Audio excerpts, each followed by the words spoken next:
I'll start by just first introducing myself because I'm new, but also I know a lot of you all are new as well. So my name's Adelle.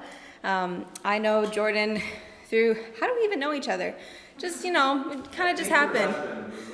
Probably Daniel. Yeah, youth and children's ministry here in Regina. My husband's a youth pastor at Living Hope. And Jordan asked me to join the board. And I was excited. I'm excited about Enrich Life and so excited to see even all of you guys here. This has been something that has been heavily prayed for and something that's been a dream for a long time. And so the fact that you guys are here means that our dream is coming to life. So we're very excited. It's not just a burrito. Yes, I am actually pregnant. It's not just my big lunch that I had, but yes, so Daniel and I are expecting our first baby girl in October. Yeah, thanks. Yeah, we're so excited. So October 28th, sometime around there. Maybe she'll come earlier. Maybe she'll hang out, cook a little longer. We'll see. I'm so honored to be able to share with you guys tonight, so thank you for having me. Let's start with reading the passage.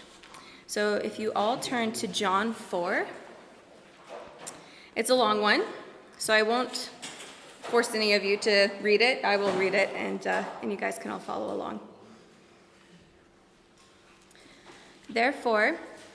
John 4. Therefore, when the Lord knew that the Pharisees had heard that Jesus was making and baptizing more disciples than John, although Jesus himself was not baptizing, but his disciples were, he left Judea and went away again into Galilee. And he had to pass through Samaria. So he came to a city of Samaria called Sychar, near the parcel of ground that Jacob gave to his son Joseph. And Jacob's well was there. So Jesus, being wearied from his journey, was sitting thus by the well. It was about the 6th hour. There came a woman of Samaria to draw water. Jesus said to her, "Give me a drink," for his disciples had gone away into the city to buy food. Therefore the Samaritan woman said to him, "How is it that you, being a Jew, ask me for a drink, since I am a Samaritan woman?" For Jews have no dealings with Samaritans. Jesus answered and said to her, "If you knew the gift of God and who it is who says to you, 'Give me a drink,' you would have asked him, and he would have given you living water." She said to him, "Sir, you have nothing to draw with, and the well is deep. Where then do you get that living water? You are not greater than our father Jacob, are you, who gave us the well and drank of it himself and his sons and his cattle?" Jesus answered and said to her, "Everyone who drinks of this water will thirst again, but whoever drinks of the water that I will give them shall never thirst. But the water that I will give them will become in him a well of water springing up to eternal life." The woman said to him, "Sir, give me this water so I will not be thirsty, nor come all the way here to draw." He said to her, "Go, call your husband and come here." The woman answered and said, "I have no husband." Jesus said to her, "You have correctly said, 'I have no husband,' for you have had 5 husbands, and the one whom you now have is not your husband. This you have said truly." The woman said to him, "Sir, I perceive that you are a prophet.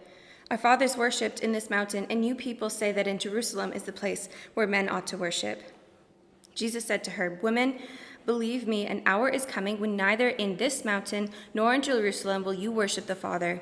You worship what you do not know. We worship what we know, for salvation is from the Jews.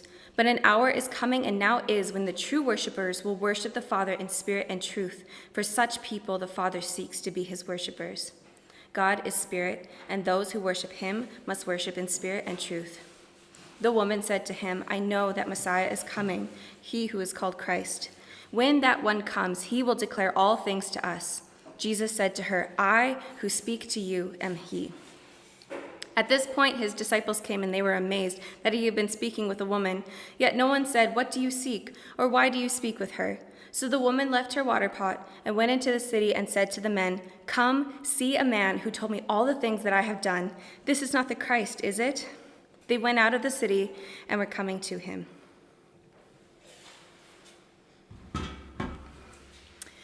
like to start with a bit of a sad analogy, so hang on with me. It will make sense in the end, I promise. How many of you guys have seen an elephant before? In real life, not just a picture. Yeah. So elephants are pretty magnificent creatures, pretty massive. I found a fact online that said they can grow to be about 12,000 pounds. It's pretty big. But unfortunately, because of tourism and because of a desire for tourists to come and to ride elephants, there is a method that is used by trainers called elephant crushing. And basically what this is that because elephants are on high demand, what they will do is they will, in order to domesticate and to make an elephant tranquil, what they'll do is they'll take elephants when they're at a very young age and take them from their mothers, and then they will hurt them, beat them, they will chain them to something, they will put them in really stressful situations. And this is in order to take control over an animal that will eventually be way, way bigger and become very, very powerful. And why would this be a method? It's not out of a unique or a pointed desire to inflict cruelty. It's not because of that, but it's because really at the end of the day, it's just very efficient.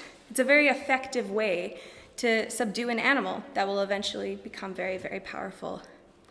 So if you're trying to domesticate an animal that will eventually potentially crush you by how big it is, you'll take advantage of the time when it's weak, at least a little bit weaker, and doesn't have quite as much power. The goal of elephant crushing is to crush the spirit of an animal that has unbelievable power. So why do I mention this? Well, it does come up in the story, I promise. Maybe not elephants in particular, but the crushing of a spirit. Let's consider the scenario before us in this story of John 4.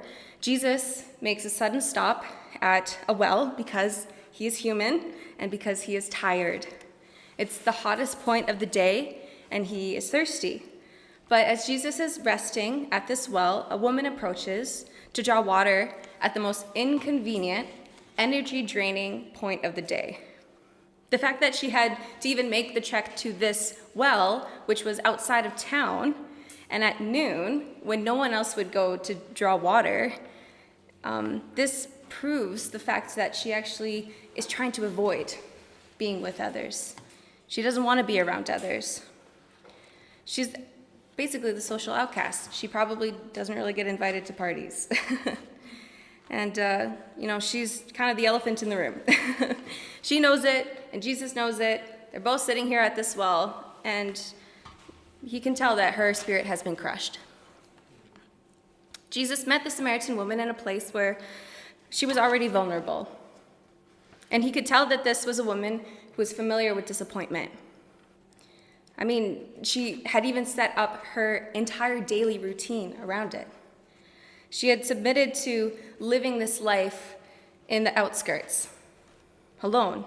She avoided community because, likely, she was not allowed to be in community. She had not been accepted into it. So like the elephants, her spirit had been crushed. But to this woman, Jesus makes a surprise encounter, and he catches her off guard. He acknowledges her, the simple fact of acknowledging her. Jesus is breaching social norms in this moment by asking her for water. And the woman's questions are consistent of someone who's familiar with cultural methods of exclusion. It's almost as though in the next interaction, she's trying to teach Jesus how to exclude her. She says, "How is it that you, though you are a Jew, are asking me for a drink, though I am a Samaritan woman?" But Jesus, he's not going to tolerate it. He does not tolerate her subjection to division in this conversation. He doesn't abide to the social codes or to the taboos of, strict Jews who probably their jaws would have dropped seeing Jesus interact with this woman. He diverts the conversation from one that's physical to one that's spiritual. He's not here to perform a cultural dance of inclusion and exclusion. He's not one to just cower to some sort of societal norm, and he's not even going to allow her to be comfortable by ignoring her. Instead, he begins a spiritual conversation, and this is what he says next. "If you knew the gift of God and who it is who is saying to you, 'Give me a drink,' you would have asked him, and he would have given you living water. This is an invitation to participate in a discussion about God. This is an opportunity given almost exclusively to men at this time. So not only is he pushing these, ignoring the ethnic boundaries of this time, but also the gender boundaries as well.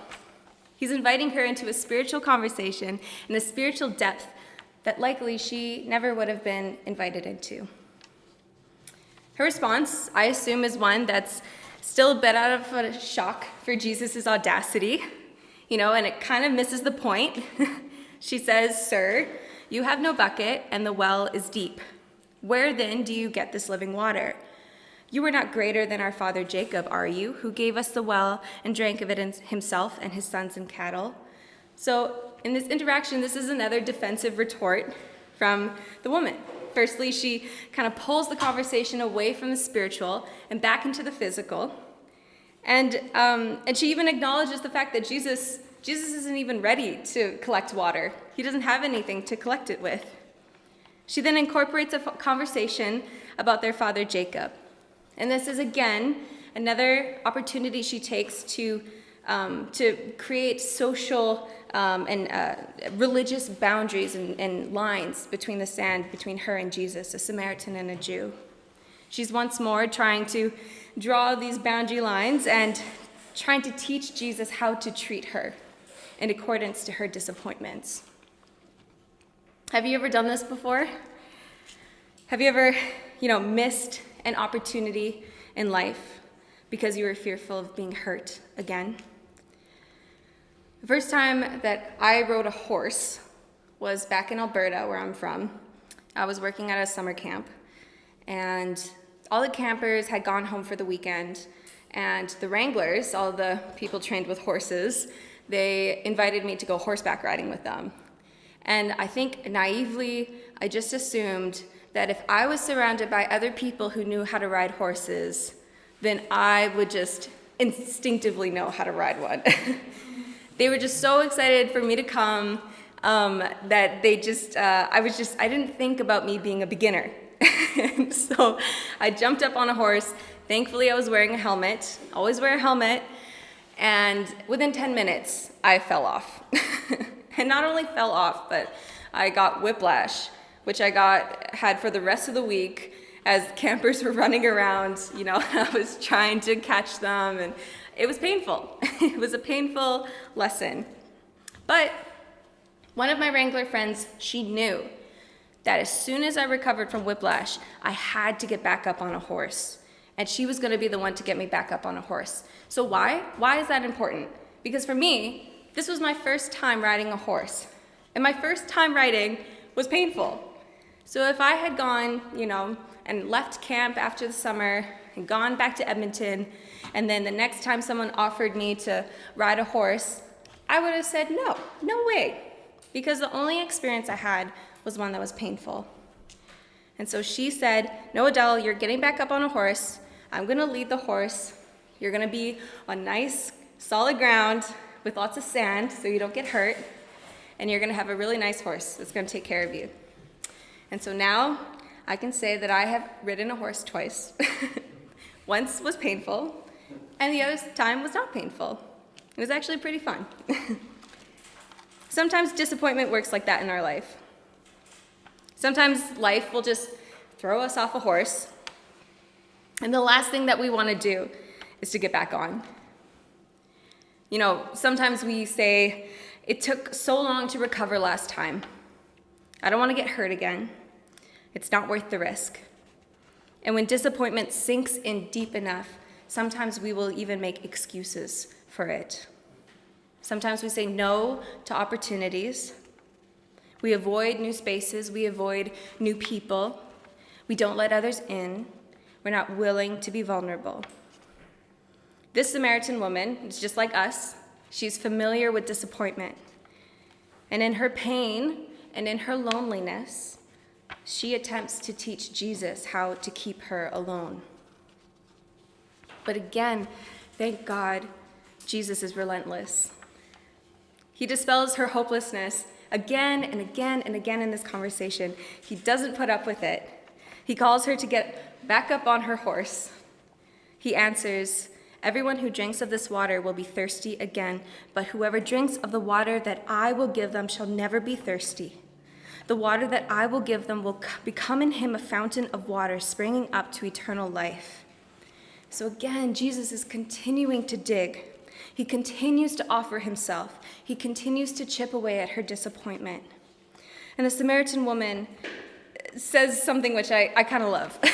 She says, "Sir, give me this water so that I will not be thirsty, nor come all the way here to drink water." I really love this response because first off, I would do the same thing. I would say, okay, fine, it sounds pretty decent, give me this water. But even though she's still missing the point, she's asking for what she wants honestly and vulnerably. She's being very vulnerable with Jesus because she's not just asking for water. If you catch that, she's not just asking for a drink. She's asking that she doesn't want to come back to this well anymore. She doesn't want to come back all alone. She's willing to acknowledge this physical thirst that she has, but in this moment of vulnerability, she's acknowledging this relational thirst as well. There's a dryness in her life from the wilting friendships and relationships around her. She's feeling thirsty, and she's becoming brave, being open and vulnerable with Jesus and talking about her hurt. And now, in this moment, Jesus is ready to respond and ready to heal the wound that has just surfaced. He asks for her husband, and she responds pretty calculatively. She doesn't tell a lie, but it's more of a half-truth. She says, "I have no husband." And, Jesus gets to the root right away. He says, "You have correctly said, 'I have no husband,' for you have had 5 husbands, and the one whom you now have is not your husband." That's a little blunt, Jesus. It's a little awkward. How do you respond to pain? Sometimes for me, when someone brings up something that's it hits a little too close to home, the first thing that I do is make a joke. I try to ignore it, I try to avoid it, maybe kind of stealthily change the conversation. Sometimes, in some ways, this almost feels like a more compassionate thing to do when someone brings up something uncomfortable about someone else's life, maybe a source of pain. Have you ever accidentally brought up something that you shouldn't have had with someone? I did that once a few years ago, and it still pains me to this day to think about it. I was back in Edmonton, and I was at a small group, and a friend walked in. I knew her from a few years ago. I hadn't talked to her in a long time, and I wanted to catch up. And so I said, "It's so good to see you. How's your relationship with so-and-so?" Immediately starting conversation. And of course, she said, "Oh yeah, we actually broke up like a couple weeks ago." I was like, "Ooh, yikes. Okay, well, how's school going?" And she actually was in a school in the States. She was going to an equestrian school. It's pretty fancy. And she said, "It's actually getting too expensive, so I had to drop out and I had to move back to Canada." And I said, "Okay, oh no." So I changed the conversation again, and I tried to keep it positive, I said, "Well, I mean, that's so great you're back in Canada. How is it being back in Edmonton?" And she said, "Well, I moved in with my parents, and I'm trying to find a roommate, and no one wants to move in with me." So I just, so brutal. I just didn't know what else to say. And so again and again, I accidentally brought up the pain in her life. And I left that conversation feeling like such a jerk because I made her remember. I made her remember her pain. When we see Jesus acknowledge this woman's suffering in this moment, sometimes it feels easier to assume that we have more compassion than Jesus. Maybe if I were sitting at that well, I probably would have brought up the fact that she was there alone, clearly attempting to avoid people. It may feel like this is a more compassionate response, but after a few years of trying to avoid pain in my life, I know that acknowledging it is the fastest way to recover from it. I remember when I broke up with my first boyfriend. The next day, I looked at myself in the mirror, and in this moment of clarity, I told myself, Adelle, you feel this pain right now because it's not going to last forever. Because if I hadn't felt that pain, it probably would have festered. It would have lingered for a lot longer than it should have. And it could have changed some of the decisions that I made in the future. After maybe not even dating Daniel, who's now my husband, or maybe not stepping out and trying something new and being brave and vulnerable. If we want to recover from our hurts, really the first thing we need to do is acknowledge that they're there. Jesus is finally bringing to the surface the one topic that this woman's entire community has avoided. He sits with her to chat about the reason that everyone else has left her alone. Her people left her because the reality of her life was too uncomfortable for them. But Jesus doesn't care. He couldn't care less about the taboo.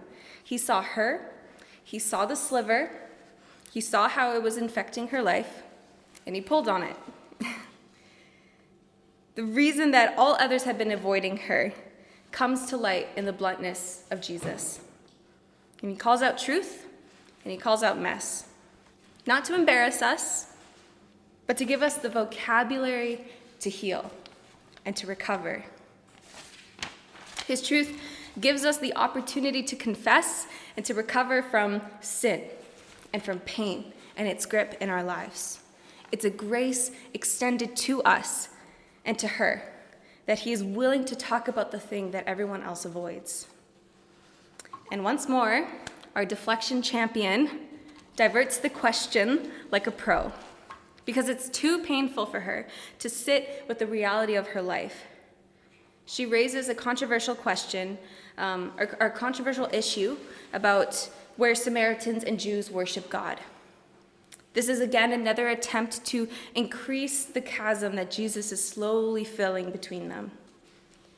But Jesus, thank God, he remains adamant. Jesus is opening the truth to her. He brushes aside all the religious boundaries that she's trying to build, and he gets to the point that no matter where worship happens, that it must happen in spirit and in truth.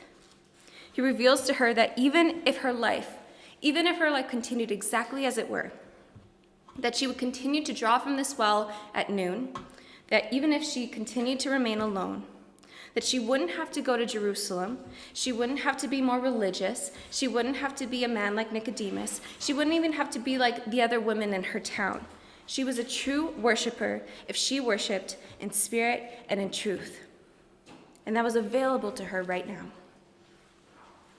But again, even here, she insists on existing within disappointment, but we can see the cracks are beginning to show. She says, I know that Messiah is coming. When that one comes, he will declare all things to us. This is verse 25. She finally acknowledges the promise of goodness ahead, of goodness in the future. But not today, not here, maybe in a year from now, maybe even after she's gone. But Jesus, again, he won't let her remain here. He's adamant to reveal the hope of today, the hope of right now. It's one of the first times that Jesus very, very clearly doesn't back down in clarifying his intent. He often shared in riddles and in parables to the Pharisees and to crowds and to even his own disciples. But here, in this moment to the Samaritan woman, he says very clearly, I am he, the one speaking to you. He is the Messiah. He doesn't leave anything to the imagination. He doesn't leave anything to be chewed on or pondered on. He told her point blank exactly who he was. He was unwilling to let her off the handle, having not encountered truth incarnate. Jesus' love immediately overcomes her disappointment, her hopelessness, her hope for something ahead, but not right now.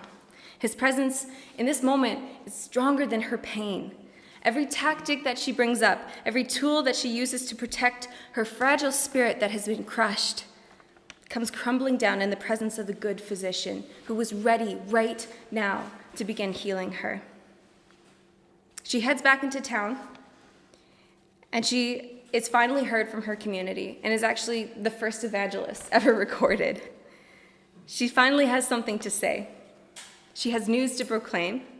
And the people that rejected her, the people that ignored her, she now sees them walking their way towards Jesus from the word of her testimony. She wasn't ready later for ministry. You know, some of us might see a woman in her circumstance and say, give it a couple years of, good teaching in university and seminary even. He was ready to use her right now. She was ready for ministry right then. Jesus had used her even in her disappointment. Disappointment was still a part of her story. Jesus didn't fix or change anything about her reality.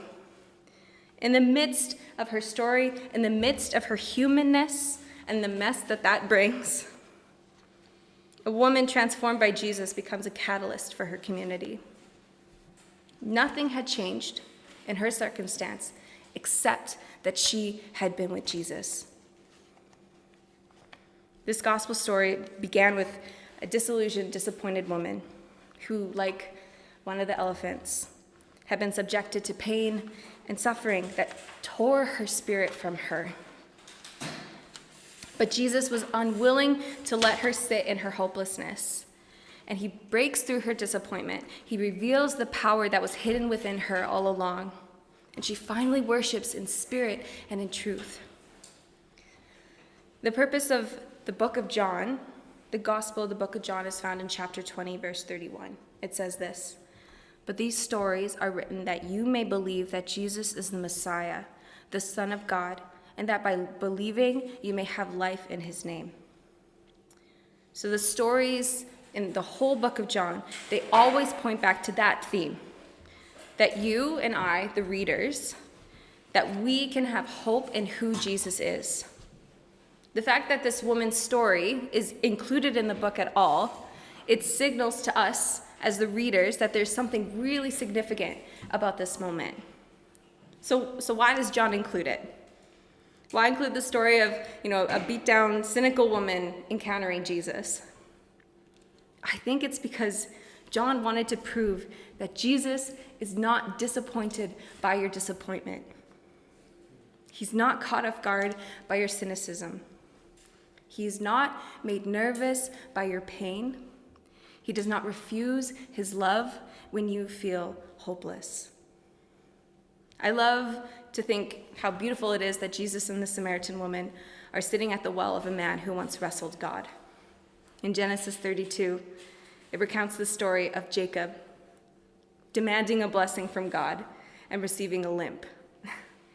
But here at Jacob's well, this woman asks for an end to her suffering, and she receives Jesus. There's holiness in the wrestle of faith. There's goodness when we try to make sense of the bad.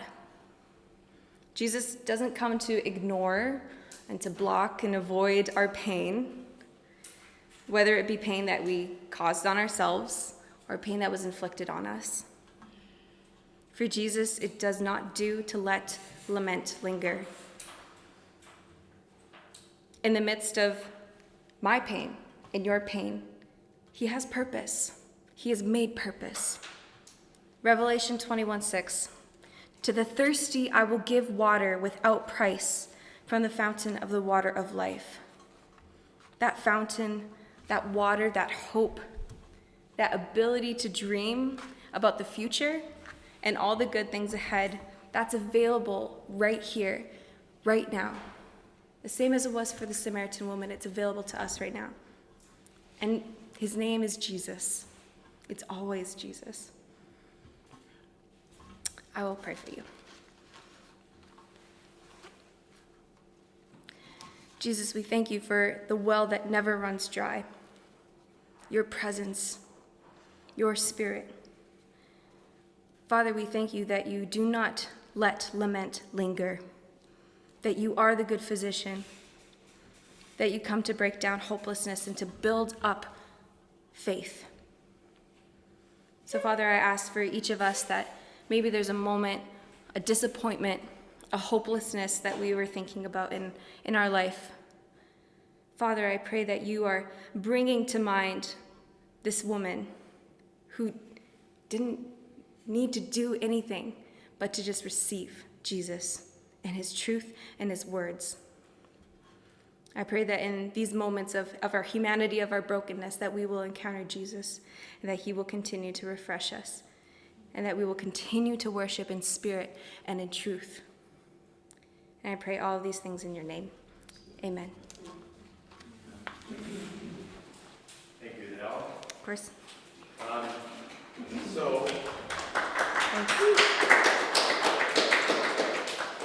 So we have about roughly 15, 20 minutes. And just so you know, our values are on our website. So our values are simple. Our number one value is the gospel, the good news of Jesus. I love what you said, Adelle. The only thing that changed in her circumstance was that she was with Jesus. Jesus is the transformer, okay? We don't transform ourselves. So the gospel, we also really firmly believe in empowerment, empowering, discipling, releasing you, us, all of us to share the gospel with others. We believe in sharing. And so we firmly believe that all these values, accountability, empowerment, relationships, serving, sharing, all fold into each other. To empower you to have a voice, to teach you how to use your voice if you don't know how to, in many different ways, to also show you that you are valuable. So we're going to take the time right now to practice the relationships and the sharing. So we have some questions in front of you. Do you want to do them? I think we should just do them around our tables, if that's okay. Or do you want to do them like this, with someone leading the questions? How do you want to do them? Kind of discuss them around the tables. We can do that. Do you want to do that? Yeah, so just don't yell. It's a bit echoey. But you have, like Princess, if you want to kind of take the lead at that table, and Alyssa here, right? And Jason and Amanda, you can turn around and we can do that together over there. And let's just chew through what Adelle just shared with us and what she highlighted in this story, okay? Yeah.